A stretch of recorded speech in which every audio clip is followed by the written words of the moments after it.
Hey, this is Keith Cornett with CorvetteBlogger.com, and I am in Corvette heaven right now because I'm at Rogers Corvette Center in Orlando.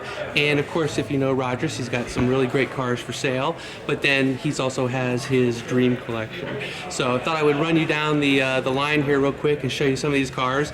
We're going to start with some power cars first, and it's kind of like the evolution. So hopefully I can spout back some numbers for you and kind of give you a real quick preview here. So here is a 66 with the 427, 425. Fantastic car. This is in Rogers collection.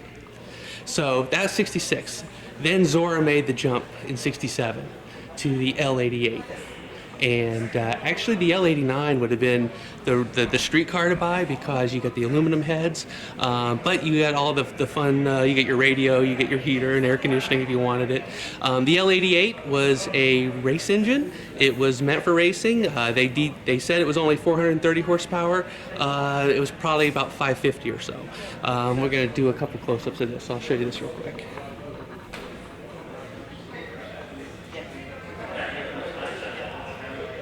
Yeah, fantastic engine. They only made 20 of them. There's only 16 that are known to survive, and we saw 8 of them last a couple months ago at Bloomington. I think there's going to be 9 of them up at Carlisle this year. So if you get a chance, you're looking at Corvette history. So definitely check those out. So 1969 comes along, last final year of the L88. The word on the street is that the L88 is the car to have. Not only did the major race teams race it raced at Sebring, it raced at Daytona, but you also saw the car racing up and down your local town, stoplights and drag strips. This L88, 1969, they made 116 of them, and it was the final year, and we're going to show you that.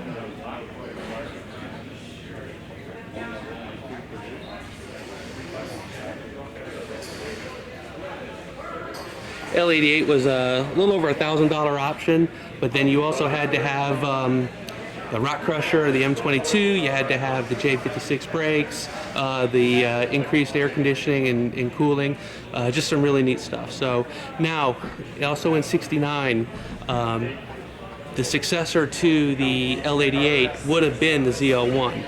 The L88 had an iron block with aluminum heads on top. The ZL1 is all aluminum. The difference in price was staggering. People say, why did they only build 2 of them?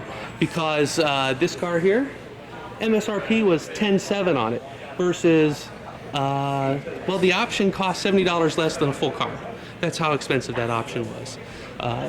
They only built 2 of them. Although they did build 5 or 6 pilot cars, and there's word that there was a couple brass hats that were built for some of the executives. But very rare car. We're actually going to hear this in a few minutes. Very excited about that. Not only do many Corvette enthusiasts not get to see a ZL1, but to actually hear it is going to be pretty special. This is actually the only fully documented ZL1, I believe. It was once owned by the plant manager at St. Louis, who thought that they should have an example on the grounds to show it off, and then when he got transferred, the next guys just sold it. So they actually put it for sale at a dealership. It sat in the dealer for like 3 months or so. Finally, a guy heard about it. It's up in Virginia. Guy heard about it, thought, wow, I'd like to put that engine in my boat, because he was a boat racer. And so he picked it up that night, flogged the hell out of it. You know, it basically broke the engine, but realized how fun the engine was, and so he kind of hung on to the car. And then it ended up with Wayne Walker at Zip. And he actually found the original engine, had it put back into the car, did a lot of the restoration work on it. Then it went through an owner or two. One of those owners got in trouble with the law. The feds came down, seized the car, and the way that Roger Judsky got it was that it was for sale at a government auction, and in 1991 he paid $300,000 for it. So again, just a really neat story, really neat car, very rare. 2 of them that are built that are officially built. A couple more that are out there. You know, it's just one of those things. 69, they were building so many cars in St. Louis that they kept really crappy records. So you just have to kind of wonder what could have been, and you know, if people were crazy about cars back then like they are today, you know, how many of these could have been, because they built like 94 engines or so, 94 ZL1 engines. I forget the breakdown. I want to say it was like 80 for the 4 speeds, and then there were some automatics that were built as crate engines. So just again, imagine all those cars that could have been out there. But pretty excited. We're at Rogers Corvette Center in Orlando. I hope you like the walkthrough, and we'll show you that, or you'll get to listen to that sound of that ZL1 coming up soon. So stay tuned.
all 4 of the big blocks have been started up for the public. Now let's go ahead and put that in.